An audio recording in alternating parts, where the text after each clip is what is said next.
नमस्कार, आप देख रहे हैं न्यूज 18 जम्मू कश्मीर, लद्दाख, हिमाचल और हरियाणा। मैं हूं आपके साथ मुकेश राजपूत और यह है चक्रव्यूह।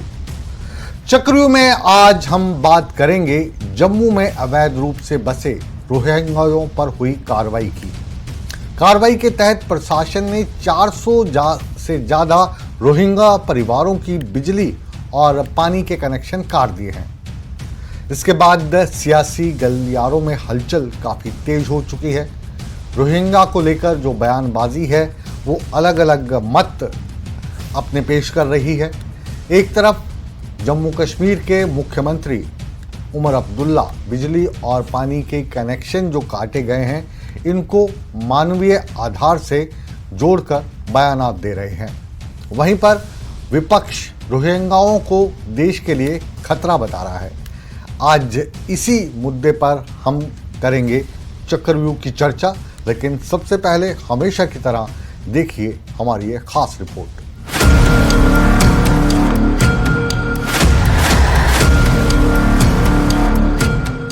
जम्मू के आसपास बड़ी संख्या में रोहिंग्या बसे हैं, जिन्हें अभी तक पानी, बिजली और कुछ बुनियादी सुविधाएं मिल रही थी। लेकिन प्रशासन ने कार्रवाई करते हुए इन लोगों और परिवार की बिजली और पानी का कनेक्शन काटने का आदेश जारी कर दिया है, जिसके बाद राजनीति थमने का नाम नहीं ले रही है और सियासी बयानबाजियों ने रफ्तार पकड़ ली है। जम्मू कश्मीर के मुख्यमंत्री उमर अब्दुल्ला ने रोहिंग्या के साथ इस व्यवहार पर इसे मानवीय मुद्दे से जोड़ा।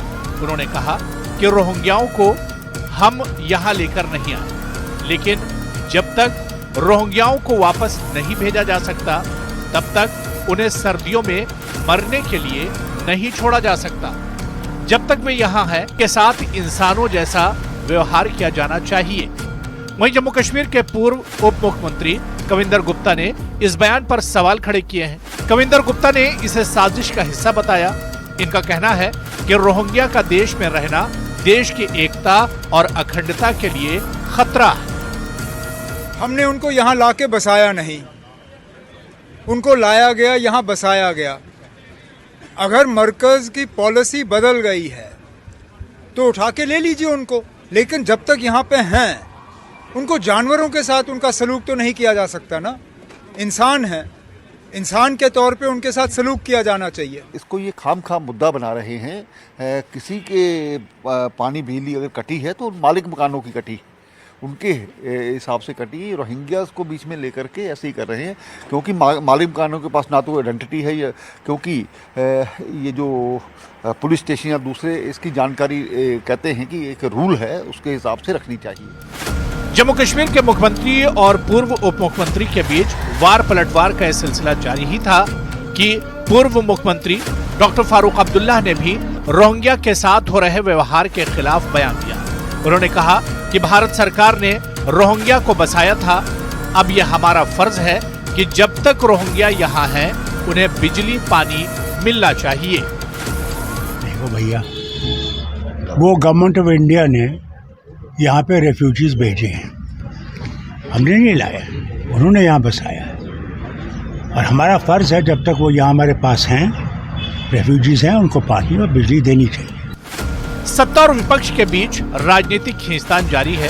रोहिंग्या के मुद्दे पर मुख्यमंत्री और पूर्व उप मुख्यमंत्री आमने सामने आ गए हैं। इस बीच जम्मू कश्मीर के जल मंत्री जावेद अहमद राणा ने अवैध प्रवासियों की झुग्गियों में पानी रोकने से इनकार कर दिया है। जावेद राणा का कहना है कि जब तक केंद्र सरकार उन्हें वापस भेजने के संबंध में कोई फैसला नहीं ले लेती तब तक पानी नहीं रोका जाएगा। समीर भट्ट के साथ ब्यूरो रिपोर्ट, न्यूज 18।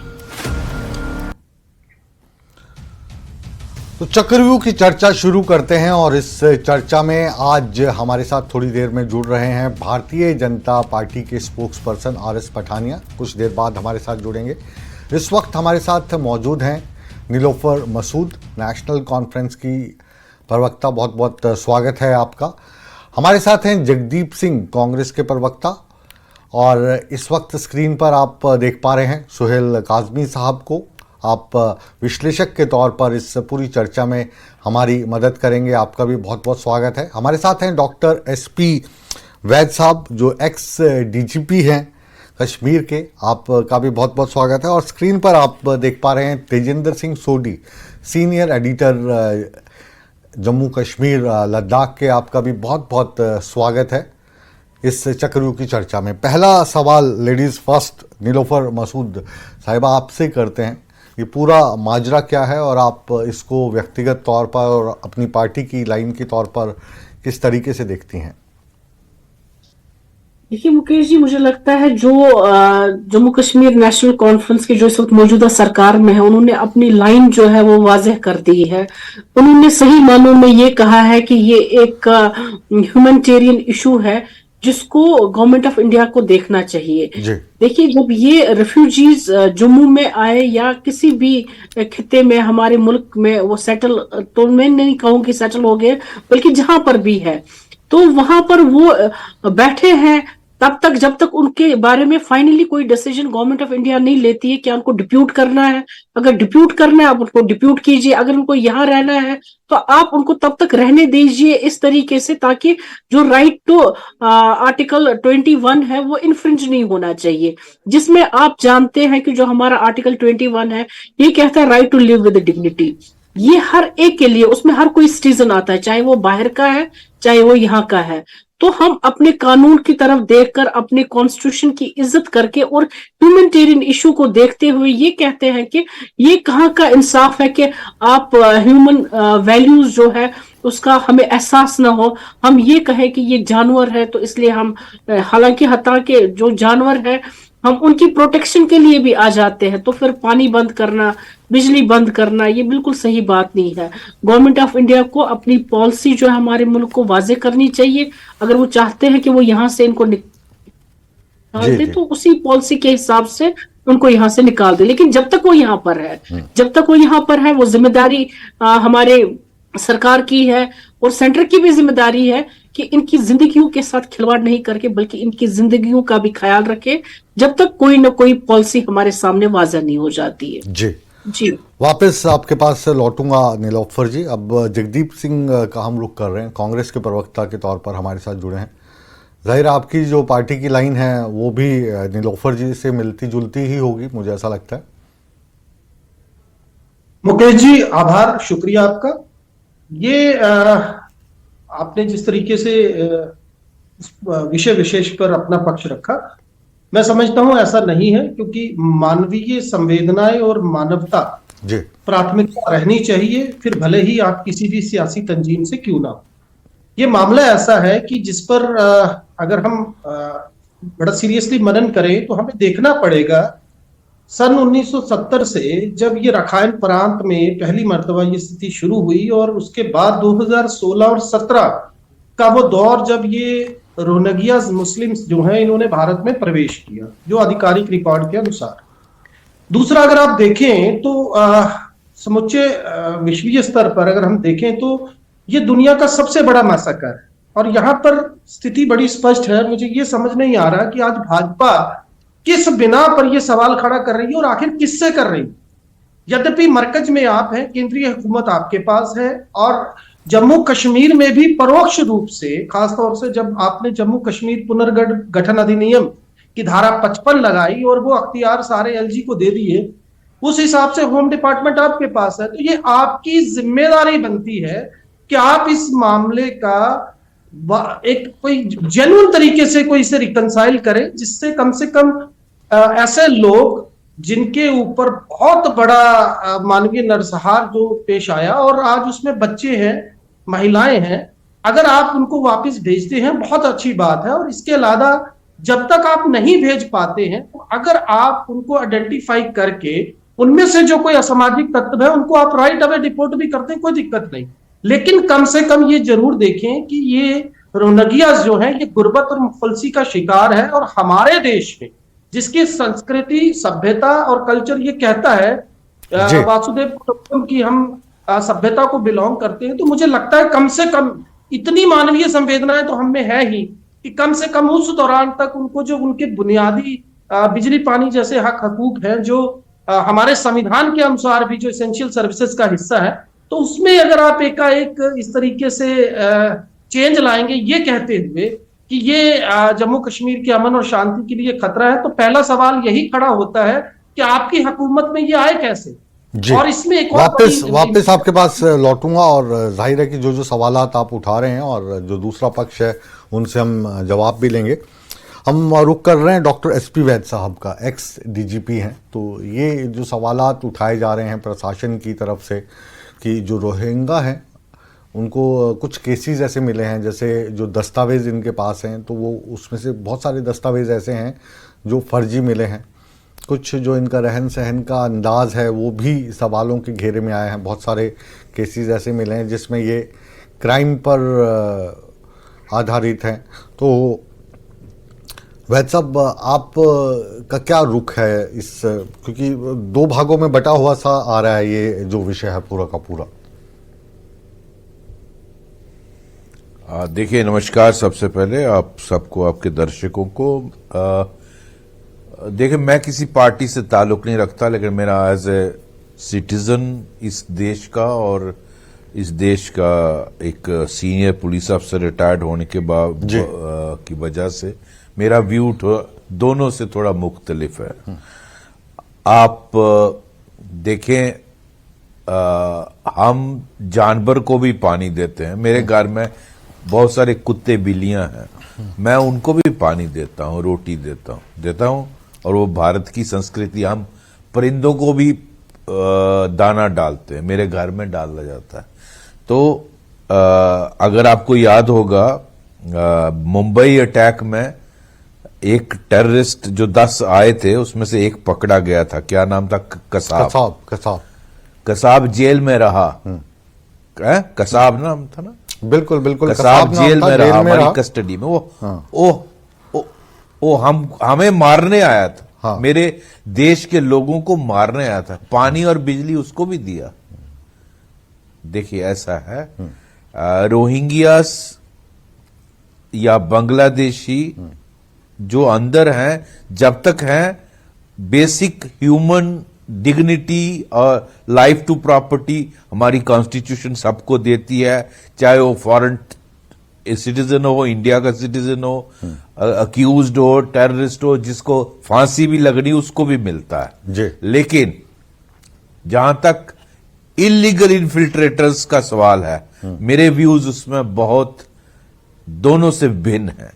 वो ये है कि एक तो इलीगल इन्फिल्ट्रेटर्स, एक एस्टिमेट के मुताबिक बांग्लादेशी 3 से 5 करोड़ इंडिया में है और 40-50 हजार रोहिंग्यास आए हुए हैं। तो उनका पहले तो भारत में एंट्री नहीं होनी चाहिए थी। भारत सरकार को उसमें कदम उठाने चाहिए, और अगर किसी वजह से वो अंदर आए हैं तो उनके लिए होल्डिंग एरियाज होने चाहिए, उनके नकली कागज नहीं बनने चाहिए। बहुत सारे लोग, हम ही में से बहुत सारे किरदार जिनका बिल्कुल नहीं है, वो चंद पैसों के लिए अपना देश बेच देते हैं और इनको नकली आधार कार्ड और आइडेंटिटी कार्ड और राशन कार्ड बना के देते हैं।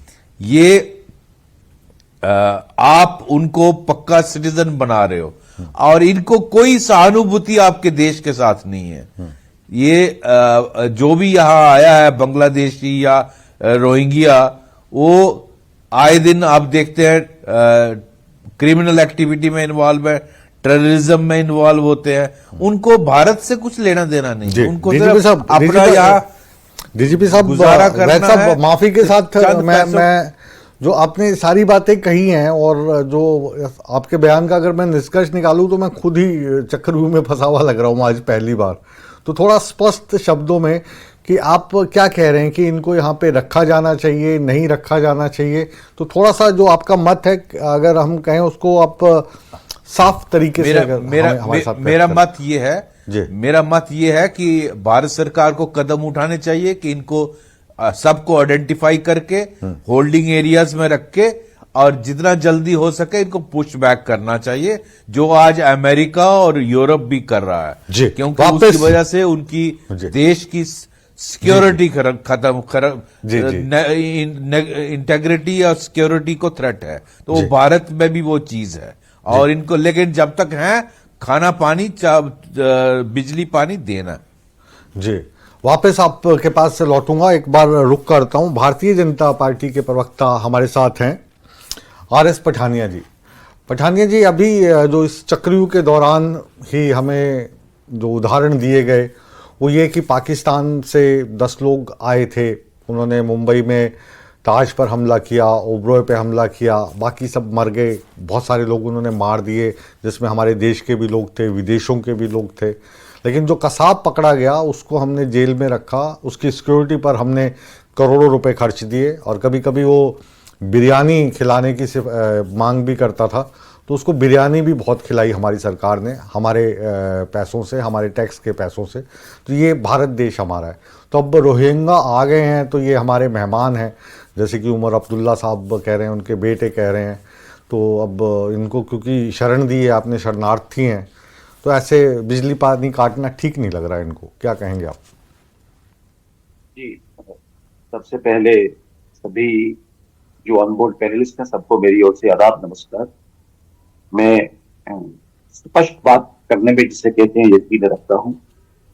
भारत एक ऐसा कंट्री, एक ऐसी पॉलिटी, एक ऐसा प्रजातंत्र जो रूल ऑफ लॉ के तहत चलता है। मैं साफ और स्पष्ट उन लोगों से जो अभी भी संवैधानिक पदों पर जिसे कहते हैं आसीन हैं, या पिछले जिसे कहते हैं पास्ट में संवैधानिक पदों पर रही हैं। आपने एक नेताजी का नाम लिया, मैं उनकी ओर भी कटाक्ष करते हुए कहूंगा, उनकी पार्टी भी आज यहाँ रिप्रेजेंटेड है।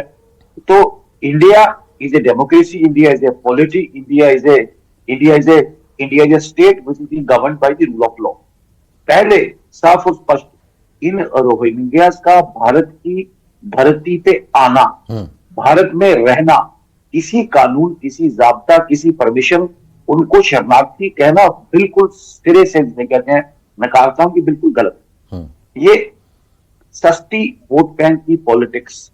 अरे भाई, भारत के रिसोर्स भारतीयों के लिए पूरे नहीं हो रहे, इंडिया इज फॉर इंडियंस। ठीक है, मैं एग्जांपल साइट करना चाहूंगा कि तिब्बतन मुस्लिम्स जम्मू कश्मीर में तकरीबन, जो मेरे पास इंफॉर्मेशन है कि 2 के 2,500 की आबादी है, ये 50s में हमारे पास आए थे, हमारे शरणार्थी हैं, हमारे जिसे कहते हैं सर आंखों पे।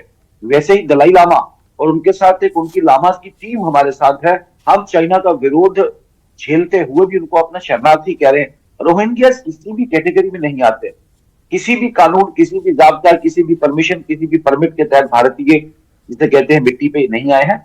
ऐसी राजनीति करना और ऐसे जिसे कहते हैं बयानबाजी, कटाक्ष करना, जिनका सिर नहीं, जिनका पैर नहीं, जिनका मूल नहीं, जिनका कोई औचित्य नहीं, जिनका कोई कानूनी, संवैधानिक, वैधानिक कोई इनमें जिसे कहते हैं कुछ सच्चाई नहीं, कुछ सपोर्ट नहीं, मुझे लगता है कि कम से कम हम खिलवाड़ कर रहे हैं भारत के साथ, भारत की मुख्य धारा के साथ, भारत के संविधान के साथ, जिसकी हम शपथ लेते हैं। हमें साफ स्पष्ट हर पॉलिटिकल पार्टी को एक पेज पे रहना चाहिए। हाँ, हमें सहानुभूति है कि इनके साथ बर्मा में जिसे कहते हैं वहां पे अत्याचार हुआ, ये बर्मीज माइनॉरिटीज हैं, पर इसका मतलब नहीं कि दुनिया भर में जो माइनॉरिटीज हैं उसको भारत अभी इस पोजीशन में, इस सिस्टम में नहीं है कि भारत उनको लगभग, फिर जैसे अभी डीजीपी साहब ने अभी कंफर्म किया है कि जो एक्सट्रीम जो क्रिमिनल एक्टिविटीज हैं, चाहे वो ड्रग्स हैं, चाहे वो जिसे कहते हैं स्मगलिंग है, इन सब के साथ साथ जो पठानिया जी, आपको बीच में रोक रहा हूँ, थोड़ा सा मैं आपसे भी क्लियरिटी चाहूंगा कि जो ये रोहिंग्या आए हैं हमारे भारत देश की सीमा में, इन्होंने प्रवेश किया है, प्रवेश ही नहीं किया, ये अलग अलग देश के हिस्सों में बस गए हैं, इनको वहाँ पे कैंप, टेंट ये भी बना के दिए गए हैं। हम देख रहे हैं कि उनके बच्चे भी खेल रहे हैं, उनको बिजली भी मिली हुई है, पानी भी मिली हुई है। तो जाहिर है कि ये सब इन्होंने खुद तो किया नहीं होगा, हमारे देश की सीमा लांघ के किसी तरीके से आए होंगे।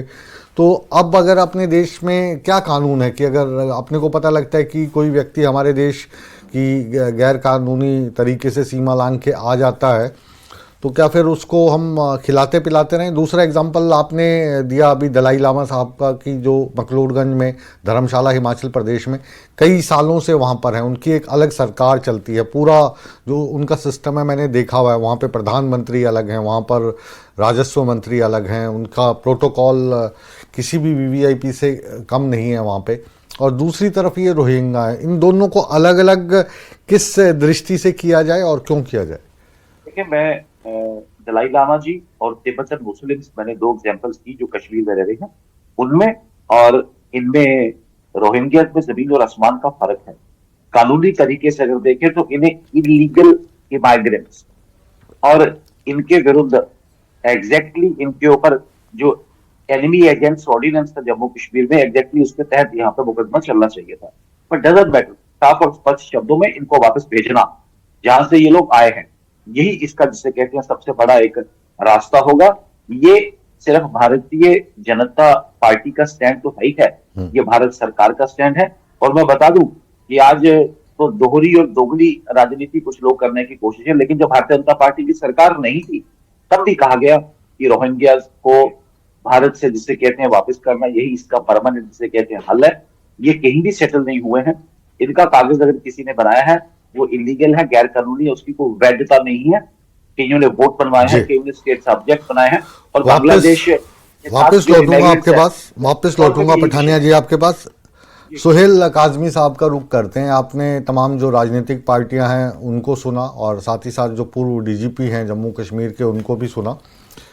अजीब सी स्थिति देखने को मिल रही है। जो वहाँ की सरकार है वो कह रही है कि हमें मानवता का परिचय देना चाहिए। वहाँ का जो प्रशासन है वो कह रहा है कि जो लोग इलीगल तौर पर आए हैं उनको डिपोर्ट कर देना चाहिए, क्योंकि कानून में कहीं भी इनको यहाँ पर कोई शरणार्थी के तौर पर इनको जगह ही नहीं दी है। मानवीय आधार देखा जाए या कानूनी आधार इसमें देखा जाए, और असल में बात क्या है, वो बात वोट बैंक की है या जिस तरीके का इस वक्त जम्मू कश्मीर में शासन चल रहा है, एक तरफ प्रशासन है दूसरी तरफ सरकार है, तो उनकी जो खटास है वो रोहिंग्या के माध्यम से देखने को मिल रही है।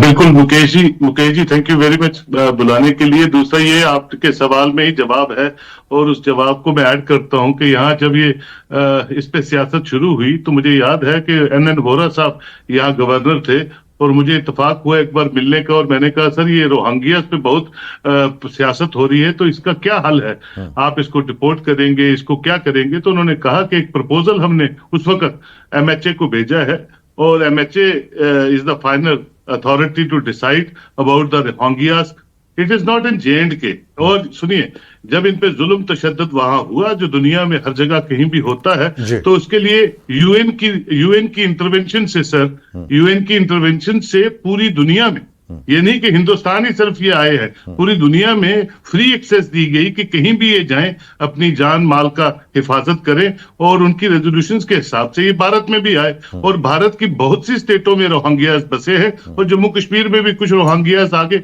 ना किसी पॉलिटिकल पार्टी ने इनको बसाया, ना किसी पॉलिटिकल पार्टी ने मुझे लगता है इनको रिहेबिलिटेट करने की बात की। हाँ, सियासत शुरू हो गई और सब मैंने उनसे पूछा कि सर ये इनको डिपोर्ट कहते हैं, ये प्रोरोगेशन जो है इनको डिपोर्ट करना है, इनको किस स्टेट में रखना है, इनको किस तरह से करना है, ये टोटल प्रोरोगेटिव जो है मिनिस्ट्री ऑफ होम अफेयर्स का है, गवर्नमेंट ऑफ इंडिया को जो भी नोटिफिकेशन, तब ये पुरानी बात कर रहा हूं, उसके बाद तो 3 गवर्नर्स यहाँ चेंज हो गए, तो ये वो जब भी कोई डायरेक्शन देंगे गवर्नमेंट ऑफ इंडिया उस डायरेक्शन पे इनको रिहेबिलिटेट किया जाएगा, इनको वापस भेजा जाएगा, जो भी उनका निर्देश होगा। लेकिन देखने को ये आया कि यहाँ सियासत पे सियासत हो रही है और अब आप जानते हैं जबकि सरकार बनी है, अब सब पॉलिटिकल पार्टीज भी जानती हैं बिजनेस रूल नहीं आए हैं, 2 पावर हाउसेज हैं, उस पे भी सियासत है।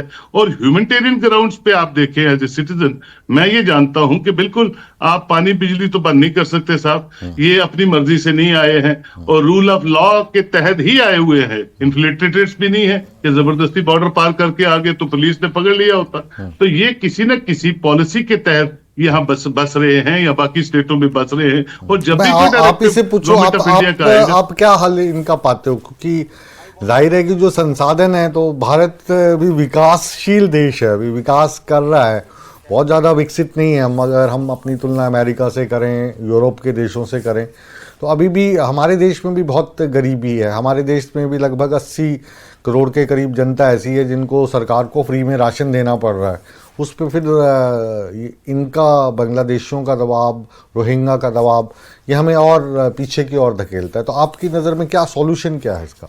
बिल्कुल आप ठीक कहते हैं, लेकिन ये सोचना तो मरकज का काम है।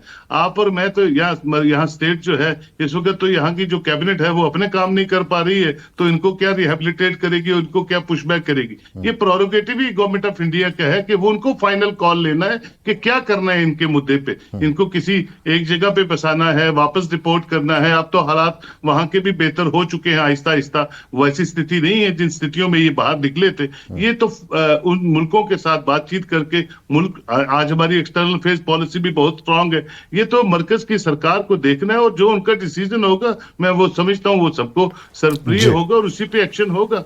जी, वापस लौटते हैं आपके पास और अब रुख करते हैं तेजिंदर सिंह सोढी, हमारे वरिष्ठ संपादक जम्मू कश्मीर लद्दाख के। ये जो सारी बातचीत आपने सुनी और आज सुबह से इस विषय को लेकर हम भी आपसे लगातार टच में हैं, तो सोढी साहब आपके हिसाब से इसका हल क्या है? क्योंकि अभी अगर हम इसको पत्रकार की नज़र से देखें तो ऐसा लगता है कि जो प्रशासन है वो इस वक्त एलजी की तरफ से कार्रवाई कर रहा है और जो वहाँ की सरकार है वो जाहिर है कि उसका विरोध कर रही है। तो ये विरोध एक देखने को सामने को मिल रहा है, लेकिन सवाल है कि ये खुद वहाँ पे पहुँचे नहीं होंगे, कोई ना कोई तो इनको आसरा मिला होगा। जाहिर है कि इन्होंने आके वहाँ से सीधे टेंट कार्ड नहीं लिए होंगे, पानी का कनेक्शन खुद नहीं ले लिया होगा, बिजली खुद नहीं ले ली होगी।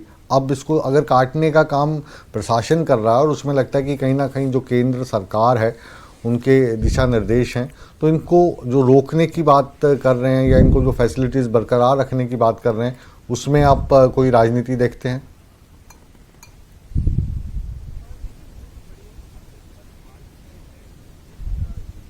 अब तो यूनियन टेरिटरी है कि अपने 5 से 7 लाख के करीब कश्मीरी पंडित देश के अलग अलग इलाकों में रिफ्यूजी की जिंदगी जी रहे हैं। पिछले 30 से लगभग 30-35 साल हो चुके हैं। 5 से 7 लाख कश्मीरी पंडित यहाँ के जो एबॉर्जनीज हैं, जम्मू कश्मीर के रहने वाले, कश्मीर घाटी से उन्हें अपने घरों से निकाल दिया गया।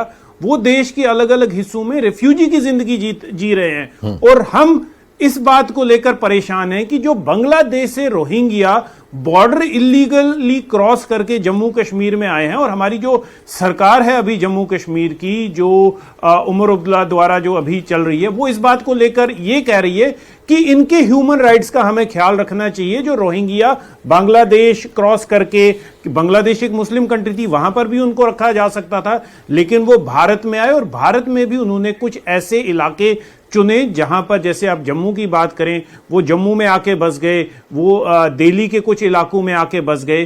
तो हास्यास्पद बात यह है कि ना सिर्फ मेरे को ना आपकी आवाज नहीं आ रही है। सुन रहे हैं इसलिए आपको आवाज नहीं आ रही। जी कहिए आप तेजिंदर जी। हम आपको सुन रहे हैं, जो आप कह रहे हैं आपको सुन रहे हैं हम, आप जारी रखिए।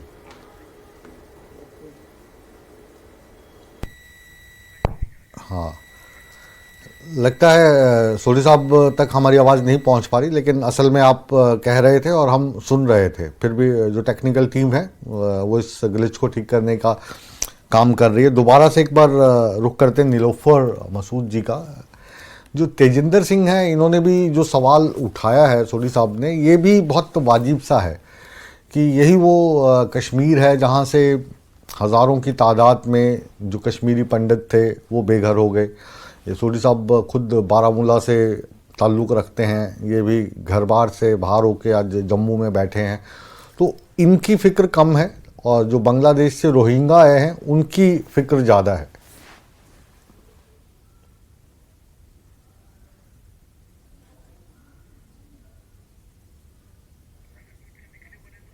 हाँ, आप ऑडियो अनम्यूट कर लीजिए।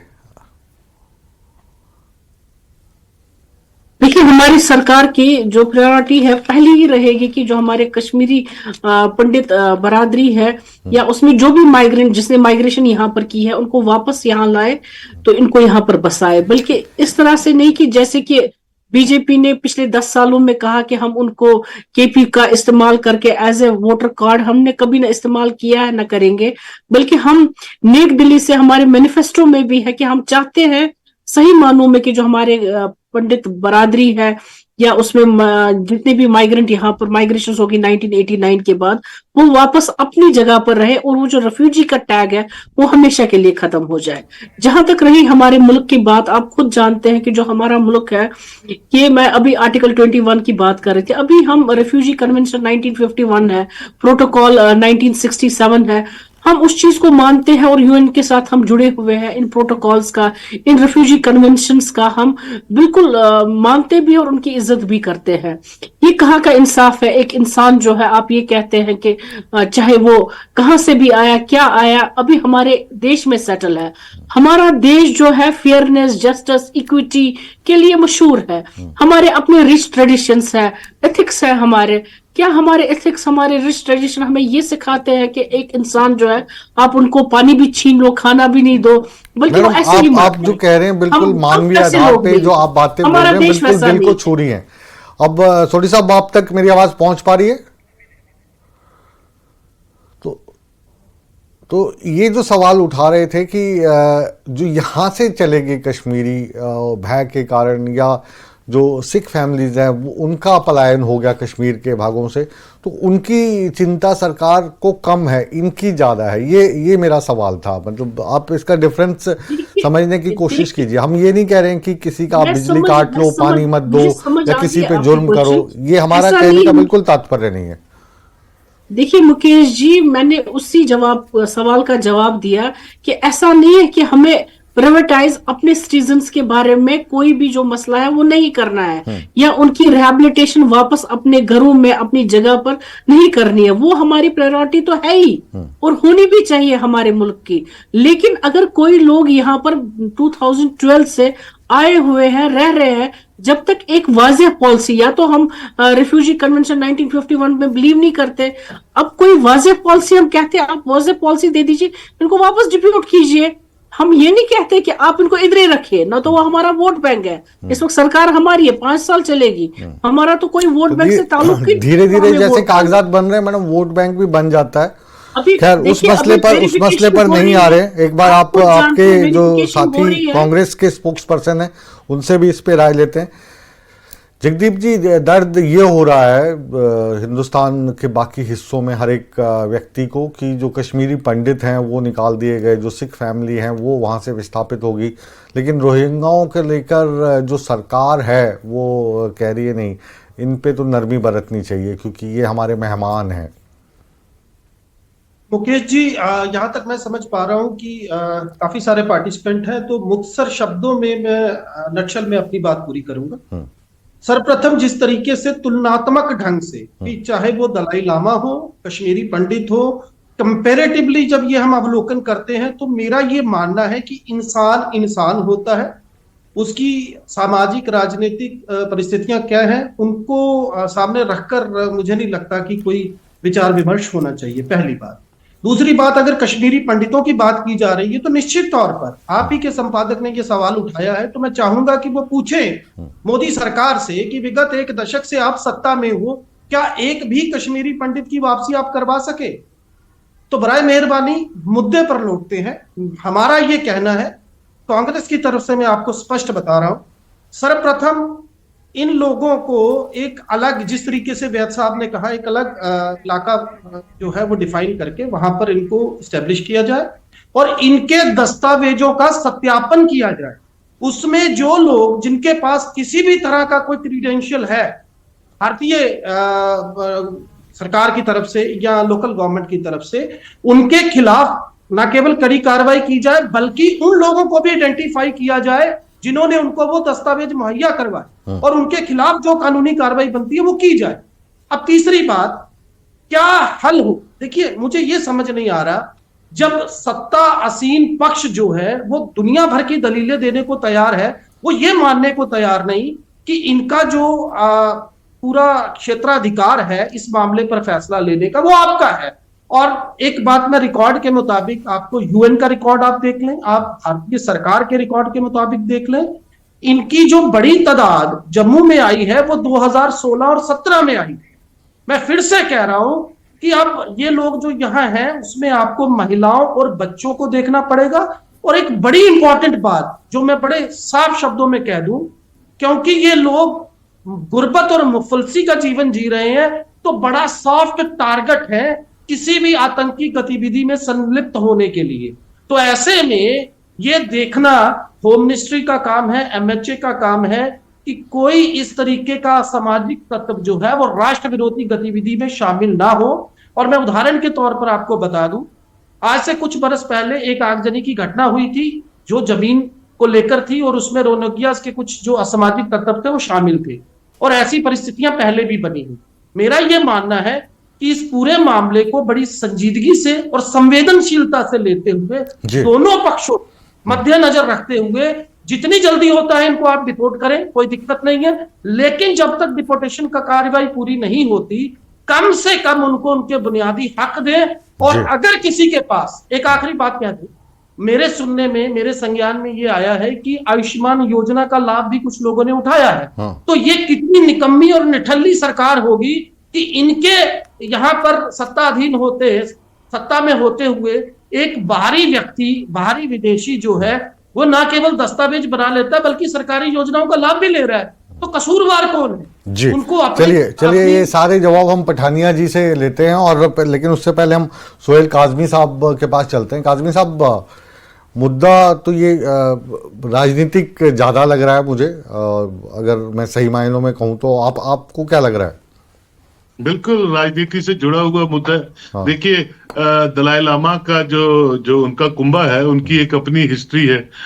कश्मीरी पंडितों का पलायन जो है उसकी एक अपनी हिस्टोरिकल बैकग्राउंड है, हम सब जानते हैं। रोहिंग्यास का एक अपना मुद्दा है। मैंने पहले ही आपको कहा कि बिना गवर्नमेंट ऑफ इंडिया के ये इंडिया में नहीं आ सकते थे, सेटल नहीं हो सकते थे, फ्री एक्सेस नहीं मिल सकती थी, और गवर्नमेंट ऑफ इंडिया का ही प्रोरोगेटिव है कि वो फाइनल डिसीजन क्या लेंगे। एक तरफ भारत जो है, हम रोज कितने सालों से हैं तकरीबन ये यहाँ पे काजमी साहब? अब तो 8-9 साल हो गए इनको तकरीबन। और किस तरीके के इलाके हैं जहां पे ये बसे हुए हैं या बसाया गया है? ये एक दो इलाके हैं जो डिफाइंड हैं, नरवाल के ऊपर वाली साइड में हैं और उसी तरफ है। अब एक और प्रॉब्लम है, मैं जो आपके साथ शेयर करना चाहता हूँ मुकेश जी, क्योंकि जम्मू कश्मीर एक मुस्लिम मेजॉरिटी स्टेट है और ये बदकिस्मती से ये भी मुसलमान हैं, तो यहाँ डेमोग्राफिकल चेंज ना हो जाए इनके आने से, एक सियासत उसमें ये भी शुरू हो गई है। देखिए, ना तो लाया किसी ने, ना बसाया किसी ने, ना बिजली का कनेक्शन दिया किसी ने, ना राशन कार्ड बना के दिए किसी ने। तो इस पे सियासत होना ज्यादा शुरू हो गई। लेकिन मैं आपसे ये कहता हूं, नहीं तो जो बिजली हो गया, पानी हो गया, ये तो क्या मतलब सारे इन्होंने इलीगल तरीके से जोड़ रखे हैं जी? कभी ये मुमकिन हुआ है कि आप बिजली और पानी और सब ये इलीगल तरीके से लेंगे without the consent of the authorities? ये लीगलाइज वे में यहाँ रह रहे हैं। और पानी बिजली तो आज तो हमारे घरों में मुफ्त हम चोरी नहीं कर सकते, सब कुछ स्मार्ट मीटर्स के हिसाब से आता है, तो इनको कहां से मुफ्त मिलेगा? ऐसा कुछ नहीं है। लेकिन यह कि मैं समझता हूँ इस पर सियासत ज्यादा हो रही है, नहीं होनी चाहिए। जहां तक बात है रिहेबिलिटेट करने की, तो आज हमारी जो छवि है पूरे भारत की, आप देखिए कोविड में हम 140 करोड़ की आबादी है, गुर्बत से भरा हुआ मुल्क है, और हिंदुस्तान आदि दुनिया को कोविड की दवाइयां बांट रहा था। आज हिंदुस्तान जो है कन्फ्लिक्ट जोन, जहां जहां भी वॉर्स होती है वहां भी ह्यूमन एंगल के तहीं मदद पहुंचाता है। और हमारी छवि जो है पूरी दुनिया में आज किस तरह की हुई है under the stewardship of honourable prime minister. तो ये जो मसला है ये इतना बड़ा मुद्दा नहीं है जिसपे सियासत होनी चाहिए। तो इस पे एक final decision government of India ले और जम्मू कश्मीर को ये मुसीबत है, ये जो बिला वजह की बहस है, इससे आजाद करे। जी, हम डॉक्टर एसपी वैद साहब के पास चल रहे हैं। वैद साहब, ये भी सुनने में मिल रहा है कि जो अधिकांश जो इनकी बस्तियां बसाई गई हैं उनके आसपास ही जो हमारे सैनिकों की बैरक्स हैं, कानूनी दृष्टि से बहुत ज़्यादा संवेदनशील है। तो ये वाला जो खतरा है इसको आप किस तरीके से देखते हो? क्योंकि ये भी गरीब हैं, आसानी से लोभ में भी आ सकते हैं, और बहुत सारे केसेस ऐसे भी देखने को मिले जिसमें खुद ये क्राइम में इन्वॉल्व भी पाए गए हैं। नशे का धंधा हो, इवन वैश्यवृत्ति भी ये कर रहे हैं, कुछ ऐसे भी आरोप इनके ऊपर लगे हैं। कैसे देखते हैं आप इन सभी चीज़ों को? देखिए, ऐसा है कि जैसे सोहेल बता रहे थे, ये ज़्यादातर नरवाल बठिंडी इस इलाके में बसे हैं, और उधर आर्मी का ब्रिगेड हेडक्वार्टर भी है, और कुछ सीआरपी के बटालियन हेडक्वार्टर्स वगैरह हैं। तो ये डेफिनेटली नेशनल सिक्योरिटी का थ्रेट रहता है। और इनको एक्चुअली मैं बता दूं, लाने वाले इनके गाइड्स होते हैं जो जैसे ही ये क्रॉस करते हैं इलीगली, इनको वो यहाँ लेकर आते हैं और बसाते हैं, और उसमें हमारे लोग कुछ मुलब्बिस होते हैं जो इनको जो बाकी इनकी ज़रूरियात होती हैं वो पूरी करते हैं अपने कुछ फ़ायदे के लिए। और मेरा ये मानना है कि इस देश के रिसोर्सेज पर पहला हक जो है वो हमारे देशवासियों का है। और ऑलरेडी भारत बहुत बड़ा विशाल देश है, 140-45 करोड़ का। तो इस तरह से अगर 3 से 4-5 करोड़ बांग्लादेशी आ गए और रोहिंग्याज उसके ऊपर आ गए, तो भारत जो ऑलरेडी एक गरीब देश है और अपने लोगों की जरूरतियात पूरी नहीं कर पा रहा है, तो इस तरह से मेरे हिसाब से एक तो इनको अलाउ नहीं करना चाहिए था। अगर आ गए हैं तो अभी भी ये primary responsibility ministry of home affairs की है, जैसे सोहेल कह रहे थे। हमने भी जब मैं सर्विस में था कई बार ये एमएचए में मैटर उठाया, और एमएचए को ही इनको आइडेंटिफाई करके इनके लिए होल्डिंग एरियाज बनाने चाहिए और इनको पुश बैक करने के लिए उनकी कंसर्न गवर्नमेंट से बातचीत करनी चाहिए, चाहे वो बांग्लादेश की हो या म्यांमार की हो। और अल्टीमेटली इनका सलूशन भी वही है। लेकिन इनके जो कागज यहां बना रहे हैं उन अफसरों को आइडेंटिफाई करना चाहिए, उनके खिलाफ कार्रवाई होनी चाहिए, ताकि कोई और ऐसा इनको परमानेंट सिटीजनशिप देने की तरफ जो वोट बैंक बाद में शुरू हो जाएगा। और आज देख रहे हैं आप किस तरह की स्थिति बन रही है यूएस में, किस तरह से की स्थिति यूरोप में बन रही है। और वहां भी इन स्पाइट ऑफ एवरीवन, हर एक ने यूएनएचआरसी की जो कन्वेंशन है उसको साइन किया है, लेकिन आज अमेरिका आपने देखा किस तरह से नेब राष्ट्रपति जो इलेक्ट हुए हैं डोनाल्ड ट्रंप, वो कहते हैं मैं जितने इलीगल जो रिफ्यूजीज आए हैं उनको मैं वापस भेजूंगा। और वही हालत यूरोप के बहुत सारे देशों की है। तो मैं समझता हूं भारत को इसमें स्टैंड लेना चाहिए। और आप इसको देश को पूरा धर्मशाला नहीं बना सकते, लेकिन जब तक है बेसिक फैसिलिटीज देनी है। जी, वापस आपके पास लौटने की कोशिश करूंगा। आरएस पठानिया साहब भारतीय जनता पार्टी के प्रवक्ता के तौर पर हमारे साथ जुड़े हुए हैं। पठानिया साहब, लबोलबाब जो पूरा इस परिचर्चा का निकल रहा है, चक्रव्यूह की चर्चा का, वो ये है कि कोई भी जो पॉलिटिकल पार्टी है वो इस पक्ष में नहीं है कि इनको यहीं पर बसाया जाए, चाहे वो नेशनल कॉन्फ्रेंस है या कांग्रेस है या डीजीपी साहब हैं या सोहेल काज़मी साहब हैं। इनका ये कहना है कि इनको तो डिपोर्ट करना ही चाहिए, और डिपोर्ट करने का जो प्रोसेस है वो केंद्र सरकार की तरफ से होना चाहिए। और लेकिन जब तक यहाँ पर हैं तब तक जो बुनियादी चीज़ है, बिजली पानी जैसी जो बुनियादी चीज़ें हैं वो इनको मिलनी चाहिए। और दूसरा इस चीज़ की भी नज़र रखनी पड़ेगी कि जो ऑफिसर हैं कुछ, या कुछ लोग करप्शन के चलते इनके कागजात बना रहे हैं, इनको सुविधा मुहैया करवा रहे हैं, उनकी भी पहचान होनी चाहिए। जी, आपने बिल्कुल ठीक कहा। पहले तो आप सबके ध्यान में ले आऊं, भारत सरकार विशेषकर मिनिस्ट्री ऑफ एक्सटर्नल अफेयर्स ने, मिनिस्ट्री ऑफ होम अफेयर्स ने ऐसे प्रावधान बनाए हैं कि रोहिंग्या का जो इग्रेस, जो इमाइग्रेशन, इलीगल इमाइग्रेशन जो भारत में हो रहा था, वो आज के बाद ना हो, इसके ऊपर सख्त से जिसे कहते हैं अंकुश लगाया गया। अभी पिछले दिनों मथुरा में 74 जो रोहिंग्यास थे उनको वहां से उठा के गाड़ी में डाल के डिपोर्ट करके वापस जिसे कहते हैं बॉर्डर पास भी किया गया।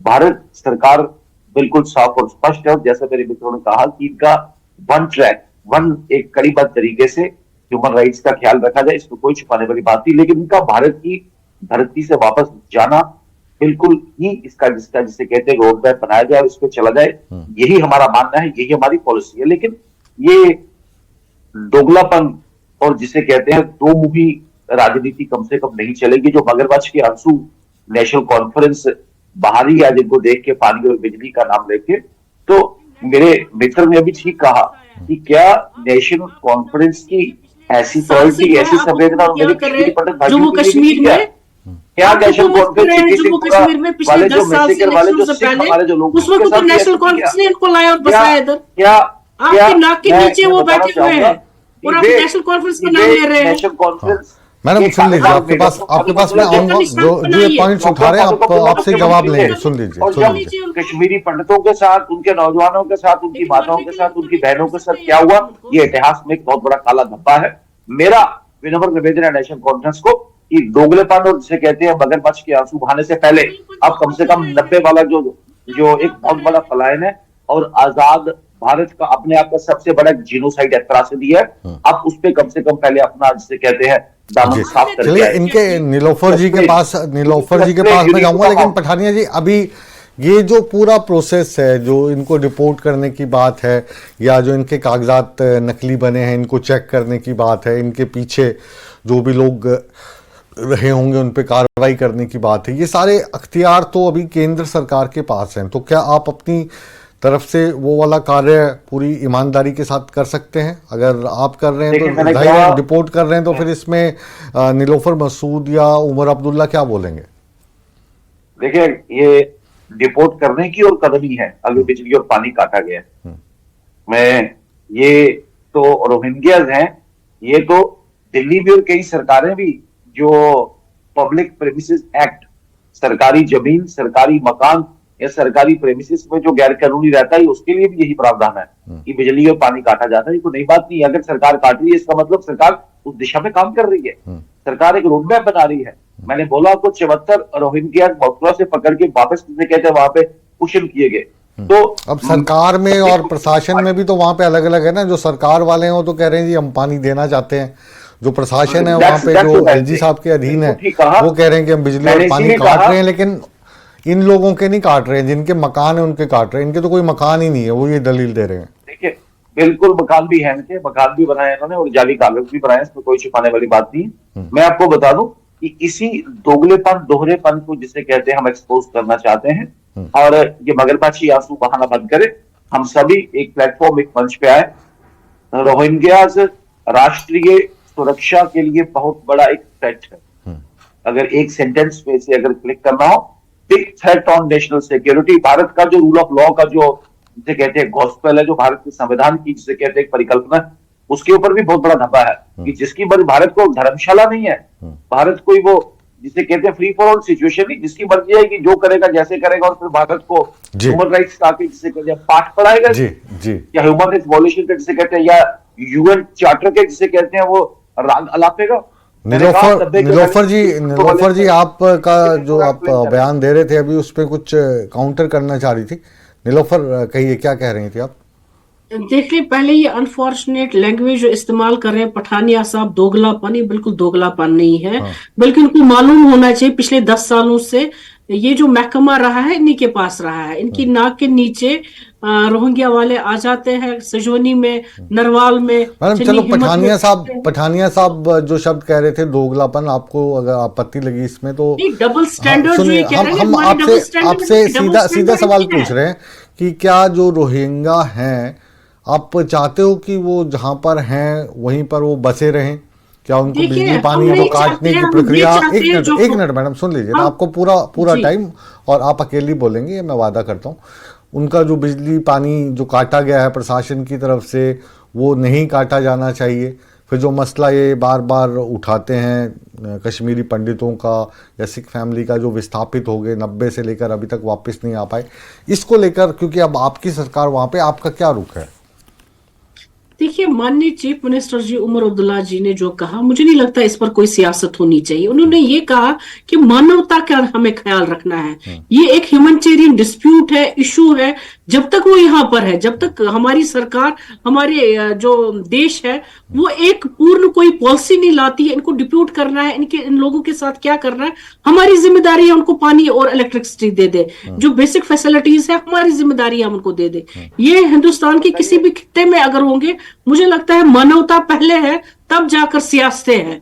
तो इन चीजों पर सियासत नहीं करनी चाहिए। शर्मनाक बात है। इस चीज पर हम सियासत करेंगे कि एक इंसान को आप पानी क्यों दे रहे हैं, वो जिंदा क्यों रहे। यहाँ पर अगर किसी कोई देशद्रोह के केस में बंद भी होता है जेल में, क्या हम उसे पानी नहीं देते, क्या हम उसको खाना नहीं देते? हम उसको मरने के लिए तो नहीं छोड़ते, नहीं भाई आप मर जाओ ऐसे क्योंकि आपने देश के खिलाफ कुछ किया। लेकिन मैं माफी के साथ मैं आपसे मैं एक सवाल पूछना चाहूंगा मैडम, एक सवाल पूछना चाहूंगा नीलोफर जी। फिर जो 1990 से लेकर कई साल तक जो कश्मीरी पंडित यहाँ से पलायन करते रहे, उन पर जो जुल्म सितम होता रहा, तो उस वक्त भी क्या आपकी पार्टी की यही राय थी जो अभी आप रोहिंग्याओं के लिए रख रही हो? बिल्कुल, हमने तो हमेशा कहा कि जो पंडित बरादरी है या पंडित भाई है, जो जितने भी यहाँ से, चाहे मुस्लिम उसमें, सिख उसमें, जितने भी यहाँ से माइग्रेशन जिसने की, हम तो इनकम्प्लीट है उनके बगैर। हमने हमेशा कहा इन्होंने 10 सालों में क्या किया, किसको इन्होंने यहाँ पर रिहेबिलिटेट किया, किसको इन्होंने लाया, तो इनके मैनिफेस्टो पर था क्या इन्होंने किसी को रिहेबिलिटेट किया? मैं उस मुद्दे में नहीं जानती हूँ कि ये फेल हो गया है, कैसे क्या किया ने आपके बारे में क्या कहा? मैनिफेस्टो है हम उस पर आधा बंद है। बरादरी हमारी है, चाहे उसमें पंडित है, मुस्लिम है, सिख है, ईसाई है, कोई भी है, हम उसको वापस रिहेबिलिटेट सच्चे दिल से चाहते हैं। मसला कुछ ऐसा है कि पार्टी लाइन के ऊपर से आप दोनों जा नहीं सकते। जगदीप सिंह के पास जा रहा हूं क्योंकि आप सहयोगी हैं अभी इसके, और जाहिर है कि सत्ता आपने भी देखी है, आपने भी भोगी और अब सत्ता में है। तो ये जब मसले को हम कंपेयर करते हैं तो ऐसा लगता है कि मसला मुस्लिम का हिंदुओं का आ जाता है, मसला national conference plus Congress plus BJP versus हो जाता है। उसमें फिर कभी मानवता की बात आ जाती है, कभी ये बात आ जाती है कि ये लोग इलीगल हैं।